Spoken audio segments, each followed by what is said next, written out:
We are back. It's the first half an hour of the trading week. It's first call. You're watching Tasty Live. I'm your host, Chris Vecchio. He's Ilya Spivak. Ilya, it's coming off of another weekend filled with headlines around the Iran war. How are you? I'm thinking about all of this stuff over the weekend with the benefit of the markets being mostly closed, Bitcoin notwithstanding, and sort of trying to filter through not so much what I think the news means, because that isn't really helpful from a trading perspective, but what I think the market will make of what the news means. And that's really the thing that we as traders ought to be focused on. And so the more I think about, the headlines have been coming at us fast and hard. The more I think about this, the more I'm sort of resolved to follow the price action and the price action only. And if that means that you don't anticipate something perfectly, that's fine. You have to make the preparation for that ahead of time by being small and being risk defined and choosing liquidity over opportunity sometimes. Because we have a situation here that I think is already complicated. Extrapolating any narrative isn't helpful because there is no telling how the market will internalize this or that.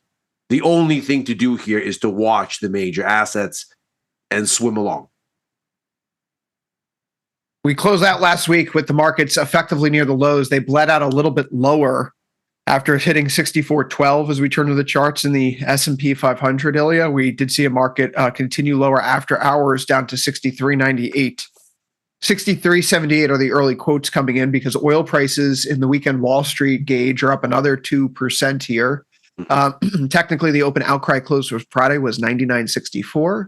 And the last price seen after hours was 101.18. And the bid ask with just about a minute to go until we actually get some futures quotes here, looking at 102.25. What was interesting about Friday, though, was not just the fact that stocks declined on another Friday and oil went up. That has been the cadence thus far over the past month. It's been 4 weeks now since the Iran war started. Mondays have produced gap open lowers at the open, and then we've seen you had a green candle there on those Mondays. Tuesday, Wednesdays have been meandering days on average, but then Thursday and Fridays have produced those new lows. Unlike the previous 3 weeks, though, when stocks were falling into their Thursday, Friday lows, with oil moving up into relative highs as traders prepared for another weekend, there was a little bit of a different mix of price action last week, Ilya, which I'm curious to see if we continue with at the open today, which was bonds rising and gold rallying back a little bit more too. That typically wasn't the case. Treasury yields have been moving up. This mix of higher inflation expectations and expanding term premium were pushing yields up at the end of the curve. But it does look like we could be looking at treasuries. They weren't looking awful come Friday, especially as you look shorter term like ZTZF. You're absolutely right. I think there's a really interesting thing that happened there on Friday when you looked at ZTZF and then you looked at ZNZB and you had a kind of gradient where the shorter term you went, the more of a pullback in rates you saw. And the pullback or the pull up, I should say, in gold, very interesting in that context. It may be, and I think you pointed this out on Friday, and I think you're spot on. This is starting to have that demand destruction whiff, where the market goes, okay, this damage is bad enough. This is going to be a growth risk, and maybe it's not going to be. Maybe it is. And what this will mean is rate cuts. Yeah, we got a 2.8% jump here in oil at the open stocks. Just about in line with the weekend oil indicator from IG here. Is it going to be another week where we get a Monday rally in the market? And then we see Tuesday, Wednesday meander, Thursday, Friday close 63.79 here in ES. That's 0.5% lower than NASDAQ. Again, in line, by the way, with IG's weekend Wall Street. It was being telegraphed down about a third of a %. That's what we're seeing.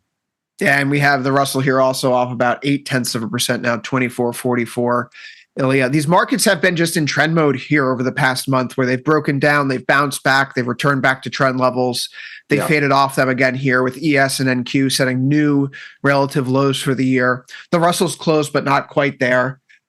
Oil feels like a deja vu that you and I have been going through for the past few weeks. We're right at the open. We're up higher by a few percent. If by the end of the show, we have closed the gap from Friday and we see ES bouncing, it wouldn't be the most shocking development whatsoever. No. But looking at what's happening, though, in that relationship that's playing out, right? Before we get to individual stocks and sectors and what we're seeing beneath the surface here in terms of breadth and volatility as we make our way over the course of the next 30 minutes here, what is the bigger takeaway now that maybe bonds and gold are turning the corner versus oil and the dollar and stocks, which seem to be operating along the lines of the reach for liquidity type of mindset and capital allocation right now?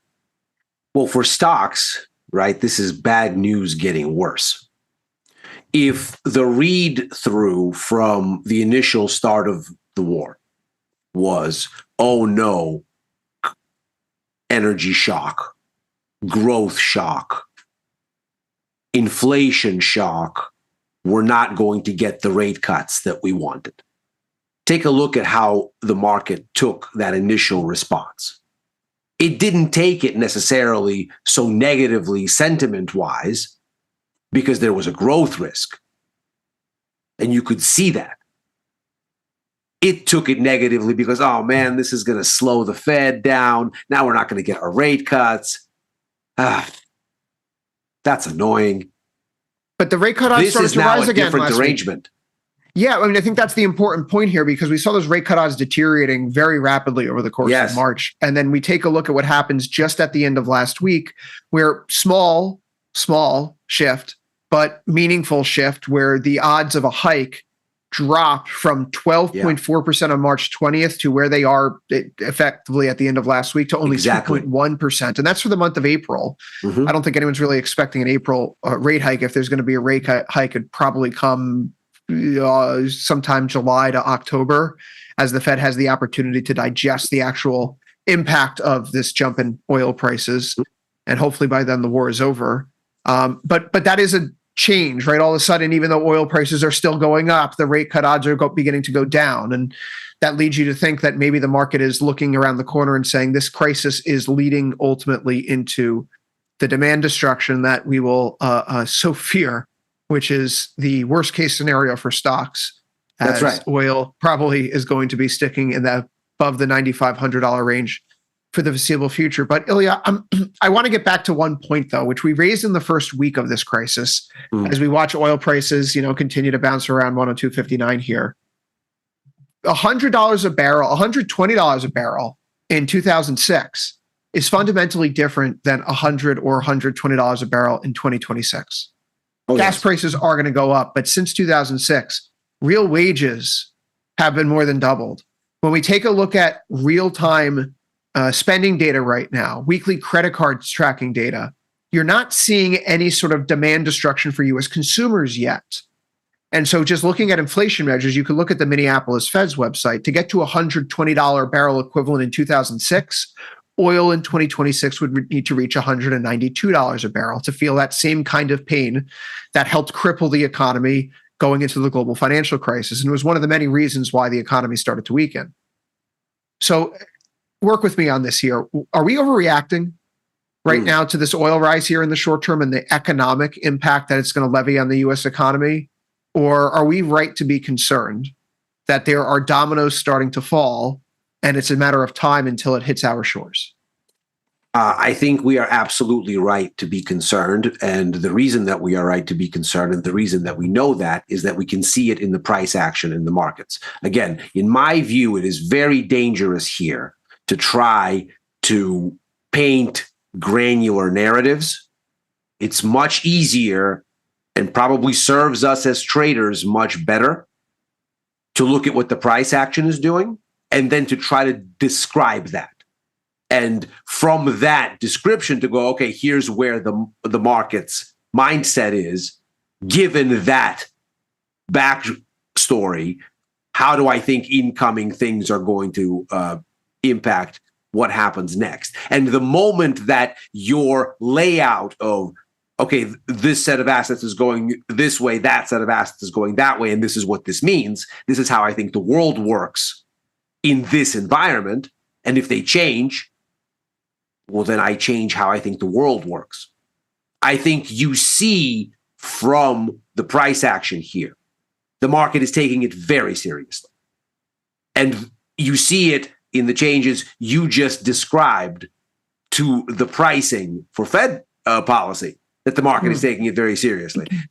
Because in these granular changes, spotting these early shifts, you're not well served to focus on magnitude or actual likelihood of a rate hike in April as such. It's the movement that matters. And when you see these about face changes and all of a sudden the market goes, oh, you've gone too far. Now you're in a recession. Send gold the other way, send bonds the other way. Stack them this way. A recession isn't any better for stocks than an energy crisis. It's worse. Send them lower. Let's see what the dollar does.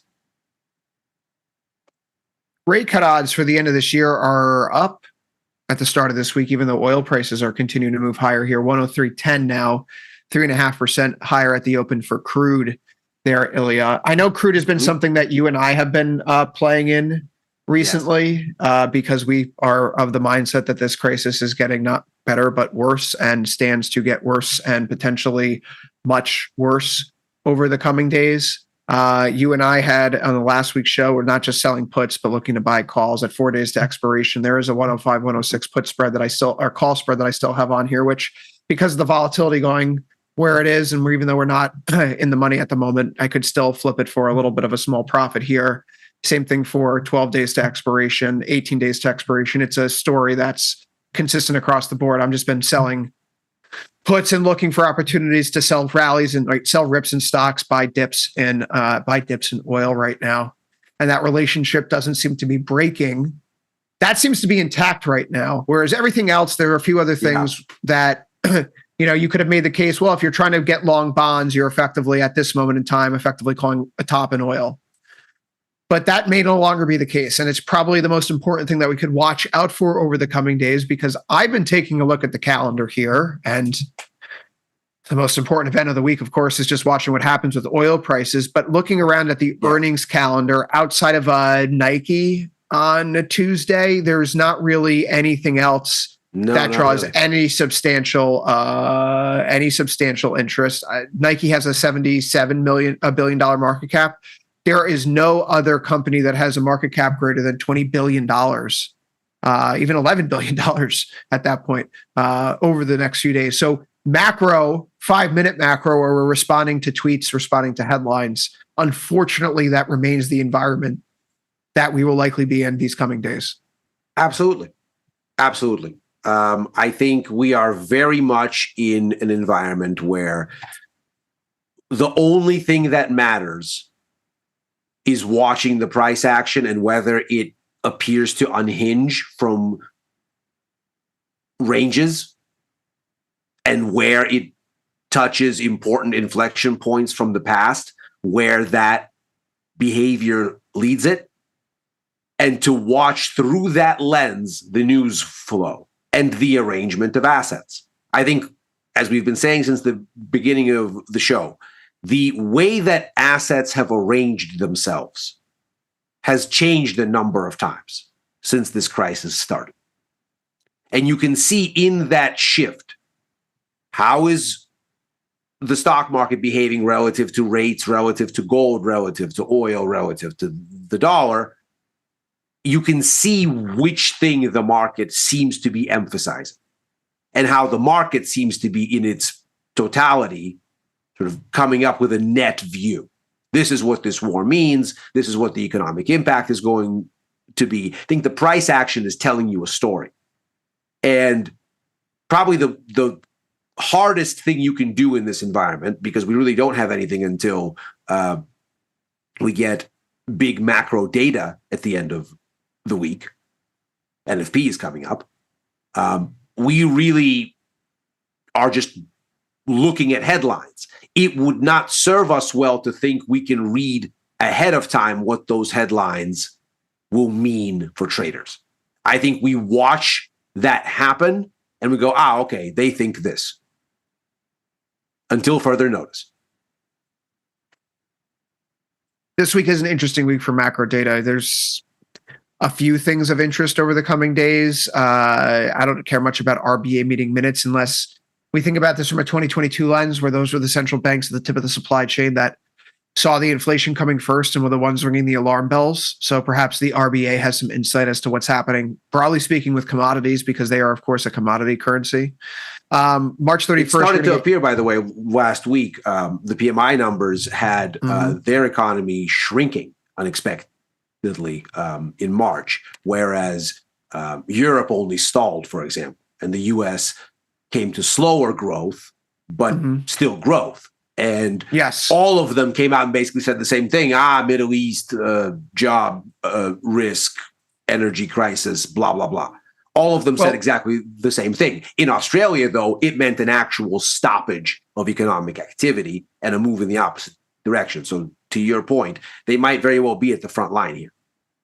Australia, RBA may play second fiddle to some actual data with respect to the inflation figures. March 31st, Tuesday, Ilya, Eurozone inflation for the month of March. 2.8% expected from 1.9. So if you're looking for an appetizer to see how this energy crunch and this supply chain crunch has already started to filter, you're getting near a 1% jump expected in European headline inflation in a single month on the year-over-year basis. That doesn't portend very good things for what we'll be seeing. Asia's going to be seeing, my goodness, these next few weeks. And it's not just, we're not going to be insulated from it. The reality is that we saw reports last week that there were LNG tankers destined for Europe that were rerouted to Asia to help fill missing supply. Well, Europe now has a problem because now they're not getting the tankers that they just had on order. So what about that energy?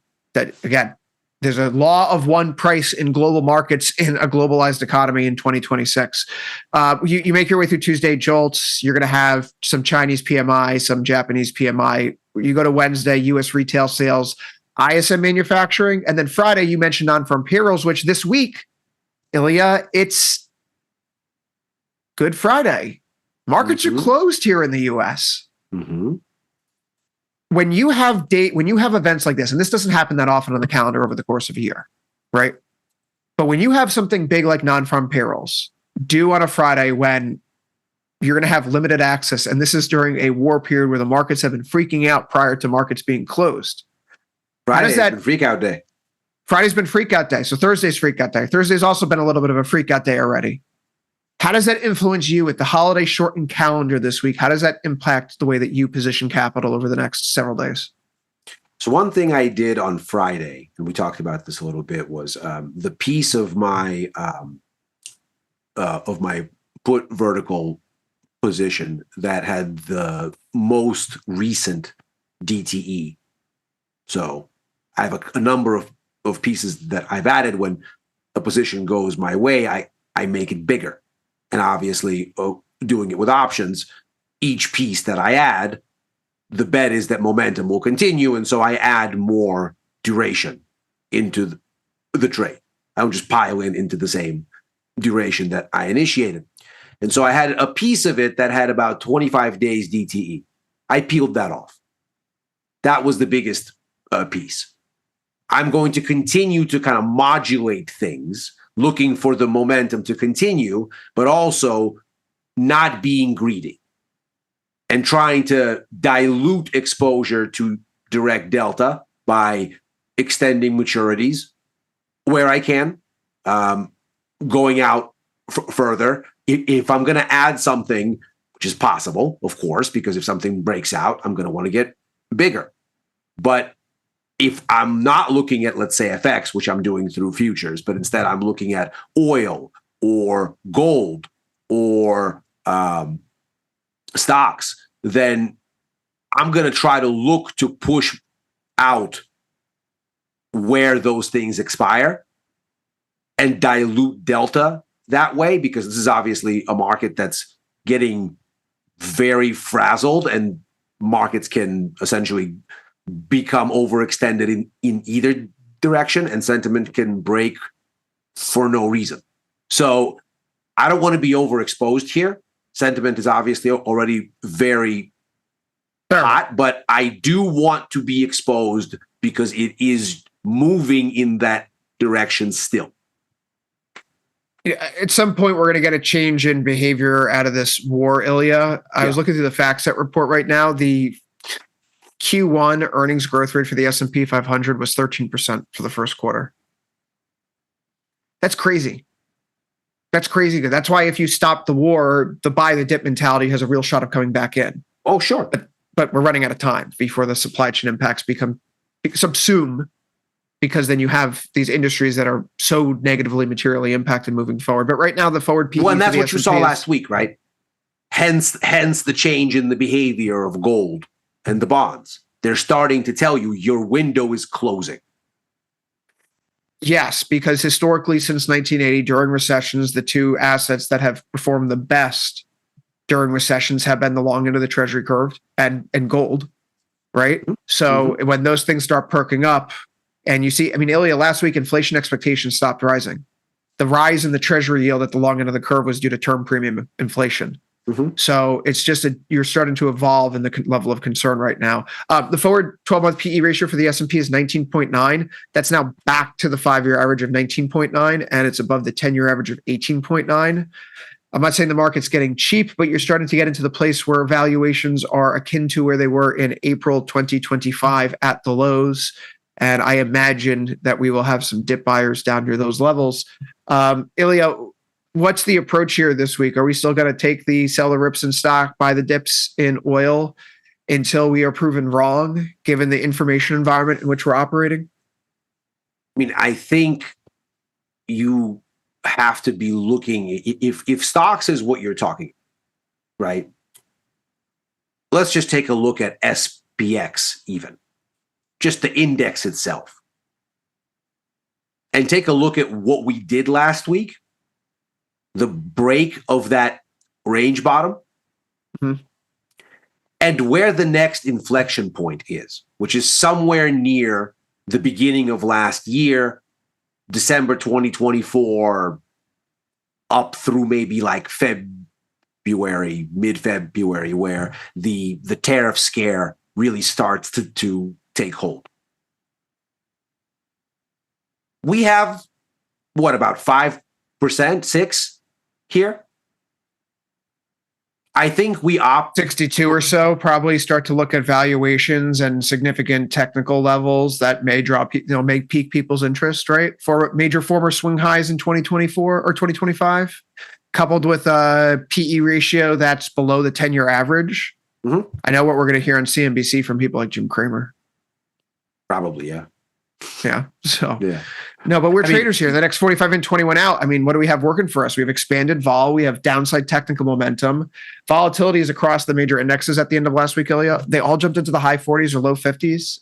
54 effectively for NQ now, 55 for the Russell, 48 here for ES if we want to round up for the producers. If you wanted to be a buyer of calls out of the money at those levels, like risk defined, of course, and just saying, look, I want to be a buyer of calls at those levels out of the money, and I want to put a ton of time on them and say, all I'm betting on is there will be some friction at those levels. I'm not saying that they're going to not be broken. I'm going to say that they're not going to be broken immediately, and that you will have some sort of a reaction function there. And if I put a lot of time into it, maybe by the time you get there, your exposure to that delta increases just as the test occurs. So you could try that sort of an approach. I'm not going to, but I'm going to be persuaded the closer we get. It's not dissimilar from what I did with gold, where I sold the futures but then sold puts 60 days out. basically attempting to say, look, there's all the reason why gold should want to reclaim its deglobalization narrative, but in the short term, it looks like it wants to care about yields. How do you do both of those ideas at the same time? Well, that and the fact that we had the news last week that we've had central banks selling boatloads of gold, and not just from the Middle East. Like Turkey, for example, has been the world's largest seller of gold since the Iran war started. They're a country that already has to deal with a very weak currency thanks to mismanaged economic policy, both fiscally and monetarily, over the past several years under Erdogan. But I think it's very tempting right now in this environment, Ilya, for traders to say, like, what's the direction? We really, time and again right now in this environment, the number one thing that we should be talking to ourselves about is what's the risk. Undefined risk isn't just aggressive and sure, it's a lot of fun. And when we have our low volume environments, like I'm the idiot that says, let's just buy out of the money and go fishing. Okay. But right now, in high vol with this directional exposure getting amplified because premiums are inflated, you don't need as much size to express a view in these markets. A 30 delta option in high IV, for example, it behaves differently than it would in a quiet market. So just make sure you're right sizing your delta when you're taking these trades. If you're in the trade tab, for example, and you go over here to these top options, when you go into any of the various strikes, you'll see that you can add delta. I already have delta here. So just be mindful of what your delta is, and you're not just going to random numbers because they feel good. High vol, you're going to have to look for different opportunities, maybe at wider levels. Because of this high vol, Ilya, you really need to also be thinking about your gamma more than you usually would. And I know that traders are always thinking about their Greeks, particularly if they're operating in options, but gamma is what's telling you about how quickly your delta is going to change. And with undefined risk positions like naked short options, if I'm just out here selling puts in ES thinking I'm going to call a bottom, you can see delta flip aggressively against you, and you want to at least insulate yourself in a capital preservation environment against that kind of effect. So you want to use your defined risk trades to flatten your gamma curve is what I'm getting at. We want to right size our delta. And then quite frankly, theta is your friend. In a lot of these trades right now, if you're going out long enough, we're not playing for direction. We're playing for the idea that on a long enough time horizon, things calm down. That's the long and short of it. And in our typical 45 and 21 day out cycle, given the volatility we're seeing, the way that I'm playing this, Ilya, is looking at ES. We still have some fairly wide markets that around those, we'll call it 47 strikes. You could go out and sell the ES down to 5,700, 5,600 and wrap a short put spread around the one standard deviation move over the next 47 days. And to that other end, you could go to say 7,000, 7,100 to knock off short iron condor. And this here is a 4-to-1 risk to reward north of a 60% probability of profit. So take advantage of what the market's giving you, but be careful about how you approach it. Keep in mind, again, the delta, your gamma, and your theta here. Check everything every single day. Be willing to admit you're wrong and adjust. As quickly as possible, Frank. 5-minute macro. Yeah, as quickly as possible. Because if we don't subscribe to the principle, if you will, of having strongly held convictions loosely held, we are going to be finding ourselves with a lot of difficulty in this environment. This is not a forgiving environment. This is not a buy the dip, don't worry, it'll be fine environment. And not just because the market is going down, but because the mentality is different. The market is not where it was last year, where it got some bad news, it was wanting to shrug it off. And I think it's really important to consider, just to take our eye on the private credit situation for a second. Do we think these issues began this year? No. Or do we think these problems have been accumulating here for years? Do we think that there are so few people that knew about these issues and had such little exposure to them that the markets couldn't have sniffed it out? No. Markets are much smarter than that and much more efficient. So what happened is the markets plainly didn't care. And the reason they didn't care was whatever you want to say about the state of risk sentiment, but the bottom line is they didn't care. Hmm. And they care now. That is a change in fundamental risk tolerance. We can't assume the same things that we've assumed last year or the year before. This is a different space. This is the sentiment break that happens that changes markets from being what the usual is to being correlation one, liquidation type environments. So the framing is different now. You have to be very cautious. Very cautious. Going wider doesn't hurt in this kind of environment right now, Ilya. If you're thinking about your smaller delta, managing just go wider more time. You don't need to be a zero DTE trader. We know that ton of activity has really fallen off. Traders are moving away from single stock names and they're going more to the index macro level. A lot more TLT. Watch the these sentiment days. shift in Chris. Right. And we're seeing this across the board, right? Like there's more TLT being traded than SLV now. There's more GLD being traded than GME. And that's just where we stand in the cycle. So just a lot of things are in full sell mode right now. Stocks haven't really moved much lower, by the way. 63.79. I mean, look, the pieces are still getting in place for an invasion. It looks like something's going to happen on the ground, given all the weekend reporting. The market probably not going to make too great of a recovery until we see a pullback of troops and the influx of troops coming into the region stop, right? Because the buildup's occurring. Why are you bringing these people in there if that's not going to happen? I know it's posturing, but it's possible. Maybe it's just as strong on the Iranian regime into negotiating. It hasn't seemed to work so far, especially after all of the civilian infrastructure attacks over the weekend. So, Ilya, there's the top event of the week to watch. Oil, 3.06% higher. It's breaking through the high that we had on March 23rd. This is the highest that we've seen since the open on March 9th, when we hit 119.48 in the CLJ6 contract. The high here in the CLK6 contract at the time was 113.41. It's going to be another really important week here. Do you see anything that we haven't mentioned, though? Because quite frankly, until the war is over, it feels like it's subsuming everything else.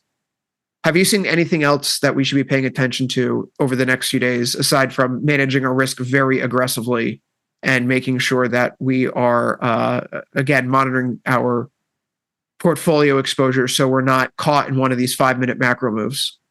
Well, I think what we need to be looking at is macro data this week. I mean, of course, the Nike earnings are going to be interesting, but it's not as if there are no bright spots here. It's not as if there is nothing to trade. I think it's important to remember all of what we've just said about risk appetite, and also then to consider what the consequences are that we're seeing these shifts in markets, and not to become disengaged, because there are opportunities here. And this week, the earnings docket is thin. The macro docket is heavier. Mm-hmm. The opportunities are going to be there, it would seem. And so as we start to get this shift in bonds, maybe there's something to trade there.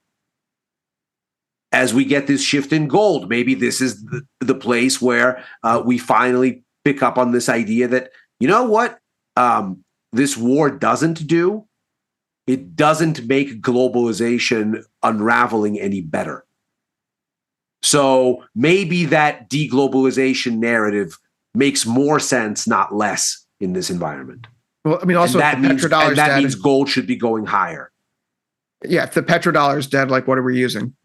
Maybe this is a bottom. I mean, I think what we certainly don't have in gold is a replacement to the petrodollar, even just on liquidity grounds.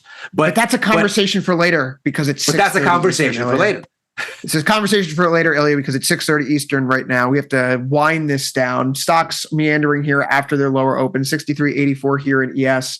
0.5% or so. The volatility is still sticking up, and likewise, gold, silver, and oil. All eyes on the commodity space. 102.53.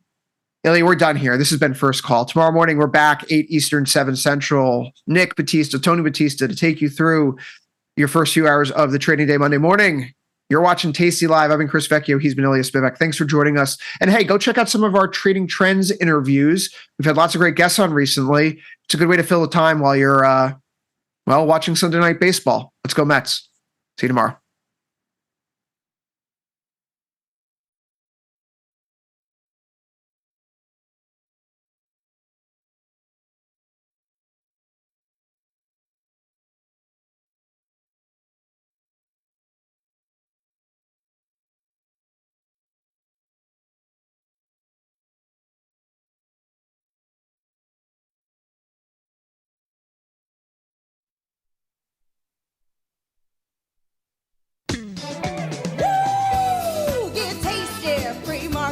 Come on, you know it, can you feel it? We got some things to talk about. Pre-market, it's early, but not too early. Come on.